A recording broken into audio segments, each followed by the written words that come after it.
So it's after the end of the Cold War.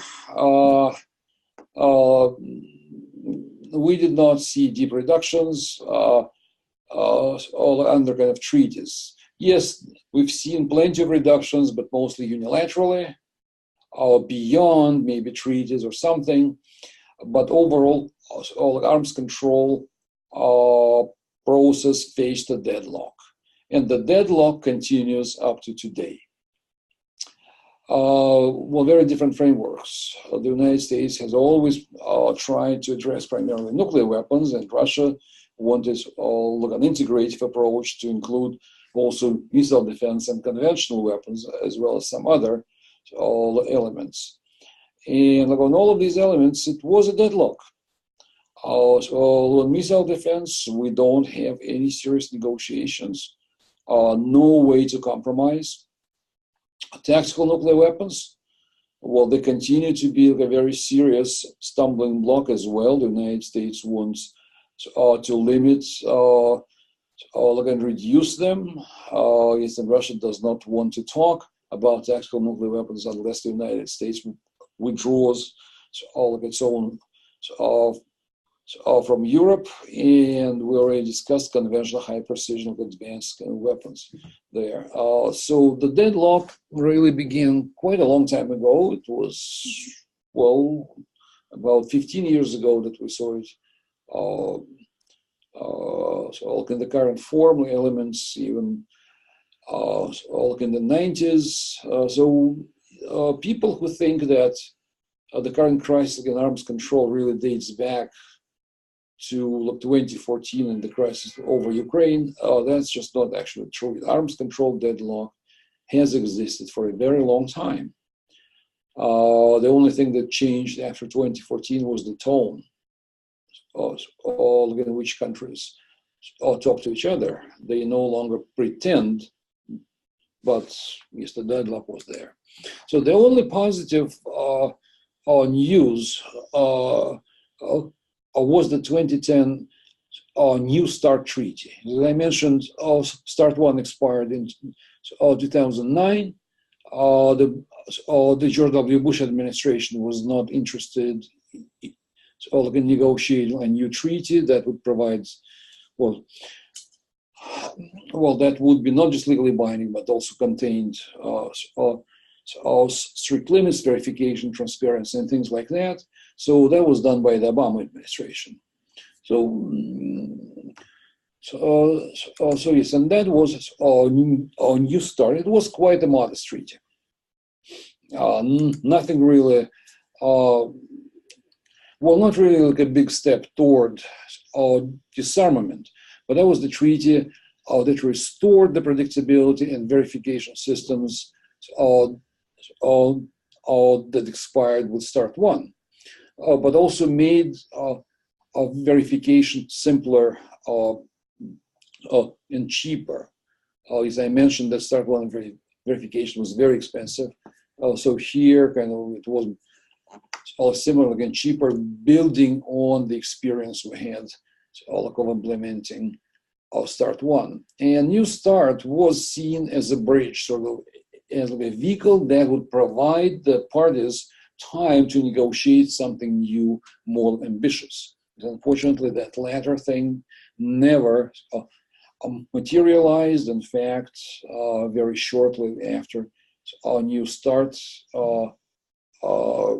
we once again ran into the deadlock that I just described. In Russia said, no more new treaties without resolving missile defense, no more treaty without addressing all long-range conventional weapons, all of the United States, no more without tactical nuclear weapons. So yes, that deadlock really hit us squarely. Moreover, and worse, in the current political crisis, the parties no longer talk to each other at all. Until the end of last year, at least, we had pretty rare, but still, strategic stability consultations. So, there was some discussion of strategic and stability, in general terms. Yes, then even those have ended. Yes, attempts to resume them have completely failed. There have been several attempts to renew arms control dialogue, at least some preliminary kind of discussions. So far, all have failed. The Trump-Putin summit in Helsinki was effectively failed. Russia did make some proposals there, very basic proposals. But in the United States, the simple fact that Trump talked to Putin one-on-one was believed to be so suspicious that no action could really follow that summit. What we have now is that in the spring of 21, New START is going to expire. And we will not have a treaty that covers strategic weapons. So unless by some miracle, yes, and it would really take a miracle, literally miracle, in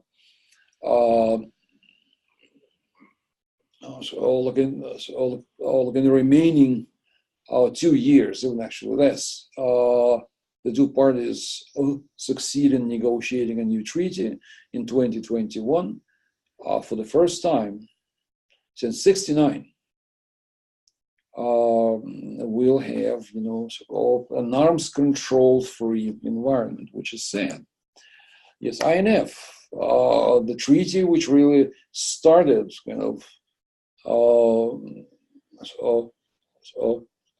arms control renaissance back in '86, will probably disappear as well, and very soon. Well, in fact, Russia was concerned about the treaty, was not happy with the treaty for a long time. Well, it's a bilateral treaty. Countries like China, India, Pakistan, Iran, Israel, North Korea, you name it, all of them around Russia do have such missiles. Yes, and Russia cannot because of that treaty.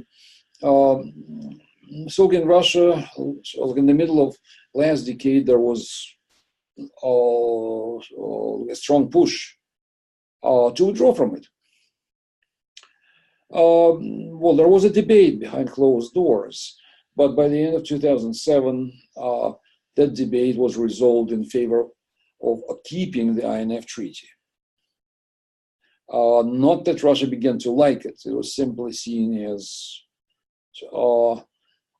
not necessary to abrogate the INF treaty. So the treaty survived. But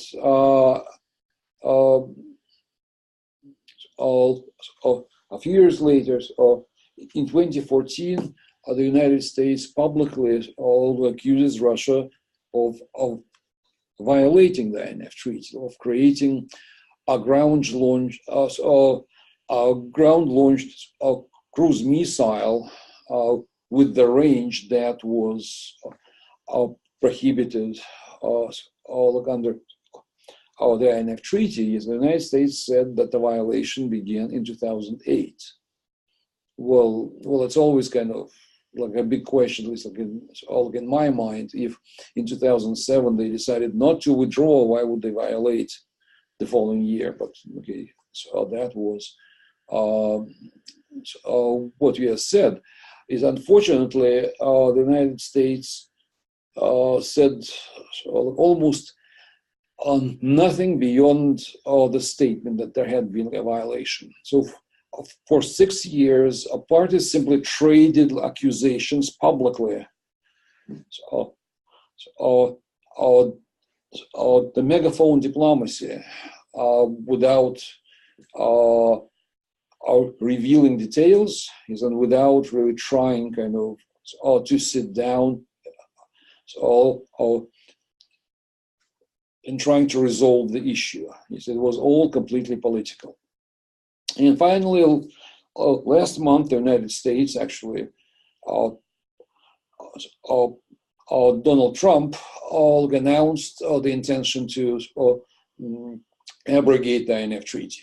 He not only cited the alleged Russian violation, but he primarily actually pointed the finger at China, which had been increasing intermediate range missiles for a long time. So it's like a new element in the whole picture, which had not been present before. Where it comes to Russia, finally, after the United States announced it was going to withdraw, it started to provide technical details. So now maybe it's possible to resolve it, but well, there is really no reason to believe that such an attempt will be made. The recent revelations seem more like an attempt to justify the abrogation rather than to set a stage for resolution. We don't know when exactly it's going to happen.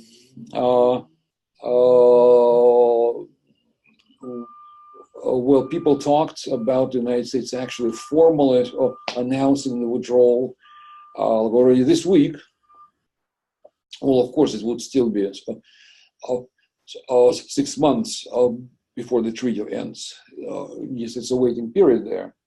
Well, lately, people say, oh, maybe like another couple of weeks, but really we are on the verge of seeing the INF Treaty die. So we have complete mess and the arms control system that was created at the end of the Cold War and on which we tried to build. Well, in the past, now like almost 30 years. So that foundation is falling apart completely, which is sad. The same goes for missile defense. Obama had a plan in 2009, which partially met Russian concerns, and then he went back to, yes, and then he went back to,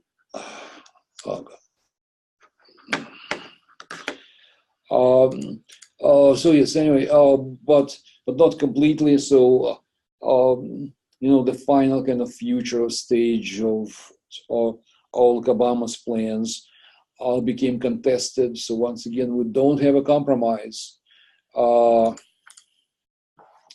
Tactical nuclear weapons, well, a very serious kind of conflict.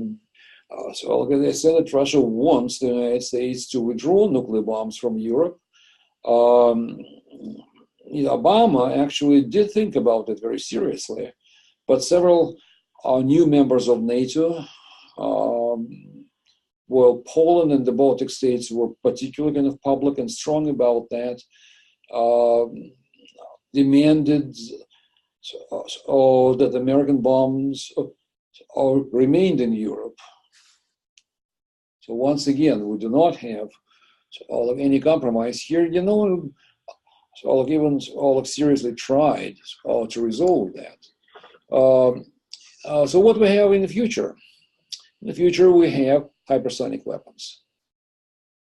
So on top of the mess that we have, on top of the lack of transparency and predictability, on top of crumbling of arms control regimes, in a few years we will have a qualitative leap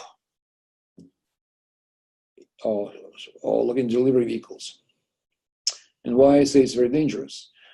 Because they're extremely fast. And that means very short warning times. Fundamentally, what we have now, what we have today, we have a situation when, well, if your early warning system tells you that the opponent has attacked, you have about 20 to 30 minutes to react. Some say, oh my God, that's not much time. Well, that's not much time, but it's still, well, time that you can work with, right? You can recheck the information because the early warning system might be wrong. Yes, that happened before. Or you can use the hotline and contact the opponent and ask, so what's going on there, right? So you can clarify the situation. With hypersonic weapons, we will not have those 20 to 30 minutes. We'll have maybe 5 minutes. They're so fast. Yes, maybe even less. So you will not have time to verify the warning. You will not have time to contact the other side. You will only have time to press the buttons. So the situation becomes inherently highly unstable. We faced that back in '83 when the United States was deploying all the intermediate range missiles in Europe. Very short flight times, very unstable. Yes, and the INF Treaty was supposed to resolve that problem, yes, and to restore kind of a significant time that would allow verification of the first warning. Now we'll likely go back to that situation once again, when you just have a choice. Do I press the button or not? I cannot have additional information. And moreover, all these weapons will be dual capable. So when you detect hypersonic weapons flying toward you, you don't know whether they carry nuclear or conventional warheads. So it might so happen that the side that launches them actually launches conventional weapons, right? But the other side will proceed from the worst case scenario and think, okay, that's a nuclear attack. And once again, we'll press the button. So on top of the crumbling of arms control regimes framework, we see a highly unstable technical and military situation. The first hypersonic weapons will likely enter service in the United States, Russia, and China next year or in 2020. These will be short-range ones, as I mentioned, but by the end of the decade, we'll have strategic range systems. So that would be truly, truly dangerous, and we'll lack arms control tools to address that problem. So what do we need to move forward? Yes, I'll be done in about 5 minutes. What do we need to move forward? We need a whole new approach to arms control. We need treaties that address nuclear warheads, the entire stockpiles, not just deliverable, not just deployed nuclear weapons, but actually the entire stockpiles. Obama proposed something like that in 2010. It never got materialized. To do nuclear disarmament, we need to figure out how do we verify dismantlement of nuclear weapons. We actually don't know. We just verify the elimination of missiles, bombers, submarines, but not warheads. That's very sensitive. That's very difficult. We can do that, but we do need negotiations, right? Yes, no one's really been trying to start these negotiations. We need, how do we deal with the weapons-grade materials that we take out of warheads? How do we make sure that weapons-grade materials are not recycled back into production of nuclear weapons? We don't have much experience there. We know something about that. We have an IAEA-led kind of program that developed some some procedures for highly for plutonium and so on and so forth, but much more work is needed there. And once again, little work has been done at these all interstate sides. Non-governmental experts have been working on these issues, but the governments have not, unfortunately. And finally, the United States and Russia can do or not do things in arms control, but they are really reaching kind of the limit of bilateral action. And there has been, I want to say, very little kind of desire on part of other nuclear states to join the arms control process.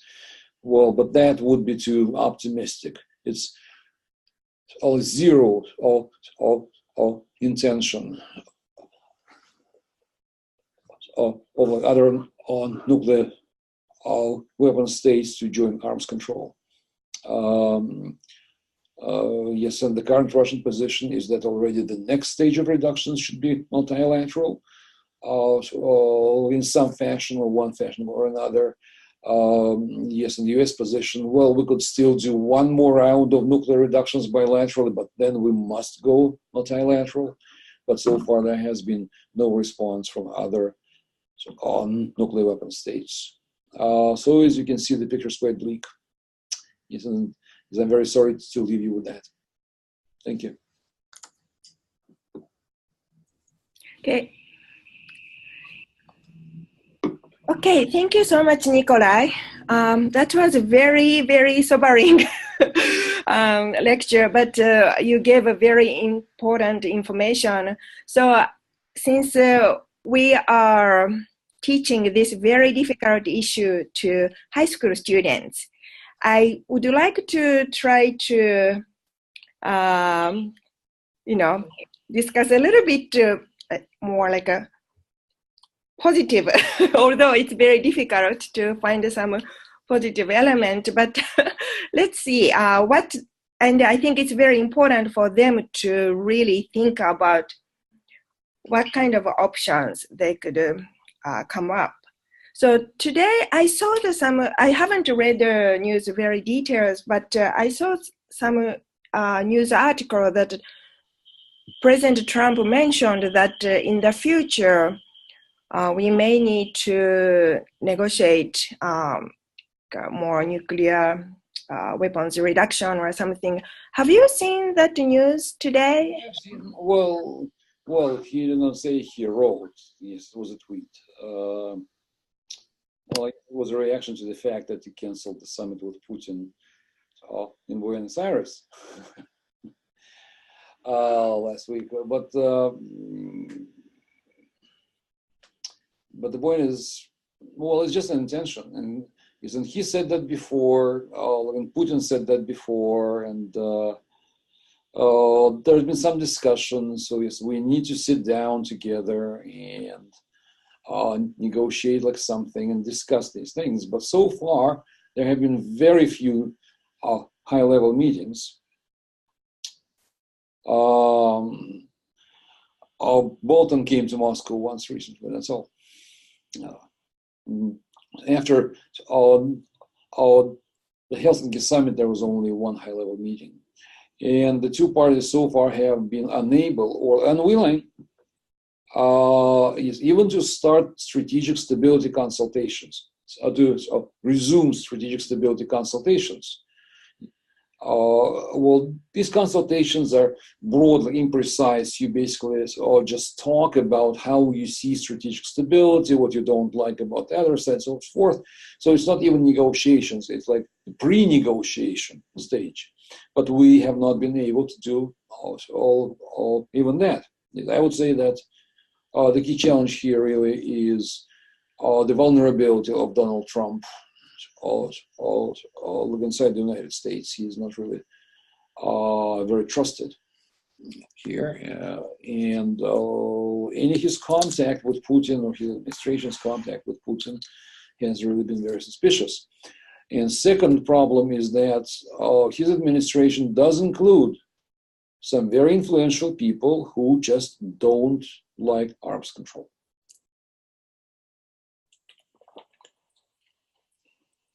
When we talk about Bolton, for example, he's always been trying kind of to say, we do need to continue same way as it was done with PNIs, unilateral statements on tactical nuclear weapons, or the 2002 Moscow Treaty that they said did not provide any predictability or transparency or verification. Now, Bolton has been reportedly behind the decision to withdraw from the INF Treaty. Bolton has been reportedly pushing for a new start not being extended. So the combination of domestic crisis kind of in the United States and the fact that some people on the Trump team just don't like arms control, that combination is really bad. Well, it does not bode well for any kind of arms control in the near future. Thank you. That does not sound really good, but that's the current situation, especially as many of us know, the John Bolton, who is very famous. Yes. Of his dislikeness of the arms control. So looking forward, you said this is really, we are currently at the very dangerous situation. So what's the imminent threat we could expect at this point? I'm sorry, imminent threat. What would happen if this situation continues? So, for example, well, one, it's simply a bad idea that we don't have arms control framework, or that it's weakened. We could actually see a serious crisis in the non-proliferation regime, because, a very large number of non-nuclear states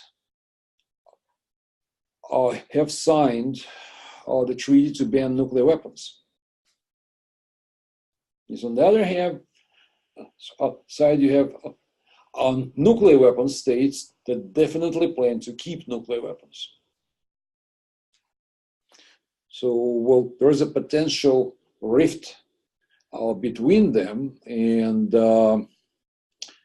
non-nuclear states saying, if you don't implement Article 6 of the Non-Proliferation Treaty, then the treaty is effectively dead.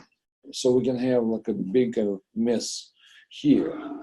We will likely have like an arms race. Maybe not nuclear, but at least dual capable. Yes, and I already mentioned hypersonic weapons. And Russia is developing new dual capable weapons. Yes, and the United States now also doing that. In fact, the United States has accelerated hypersonic programs like last couple of months. And finally, what we can see is very high risk of escalation. I would say that, for example, the situation on the ground in Syria is very unstable. You could see a serious political confrontation all over Syria, more serious than what we see today. That could easily trigger, like a limited kind of conflict, armed conflict. But as soon as you see even limited shooting between the United States and Russia, or NATO and Russia, you could easily see escalation, very fast escalation, up to even on nuclear level. I'm afraid that the situation today is very unstable. And I'm afraid that the only thing that can make politicians sober once again is another big crisis, something like the Cuban Missile Crisis in '62. And if we survive that crisis, well, then we'll probably once again be able to return to that track, arms control, and stability track. Okay, so you said we need to encounter some Cuban crisis level crisis.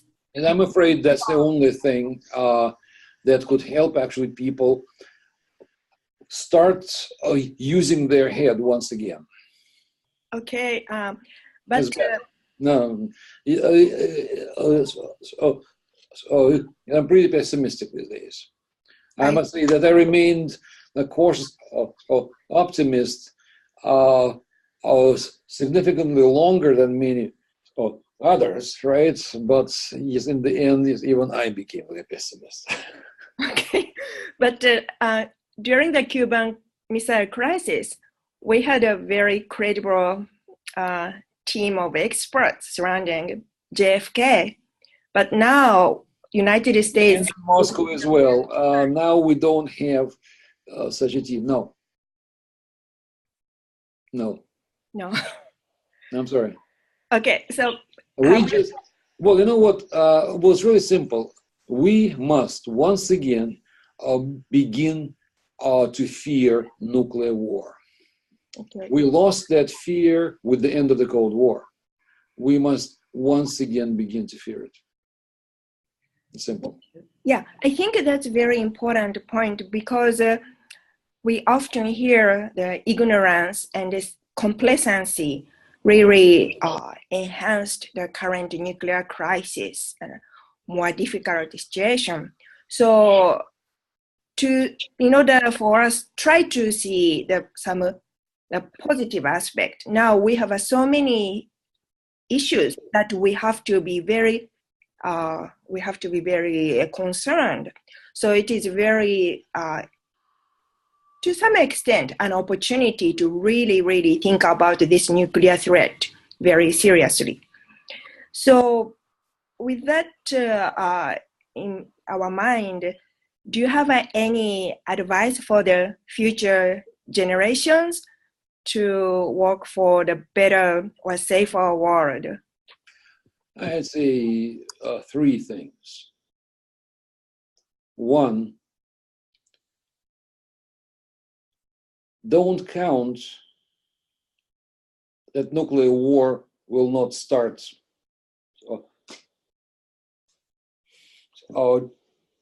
just because. Don't be complacent about that. Second advice, you really need to know these things. You cannot just wish them. You really need to be an expert, and unfortunately, so after the end of the Cold War, we lost a lot of expertise on arms control, nuclear weapons, and strategic stability. So learn. And third, you do need to take action. You cannot sit there and complain. You need to try to affect policy making. So, with that note, we really learned so many things and the importance of being fully aware of the current dangerous situation. So, I really hope this Critical Issues Forum programs have some positive impact on peace and security, especially students in these three countries are studying these very important issues. So Again, thank you so much, Nikolai. And again, as always, you are really, really informative. And thank you so much. So now I would like to stop the recording. Thank you. Thank you for watching.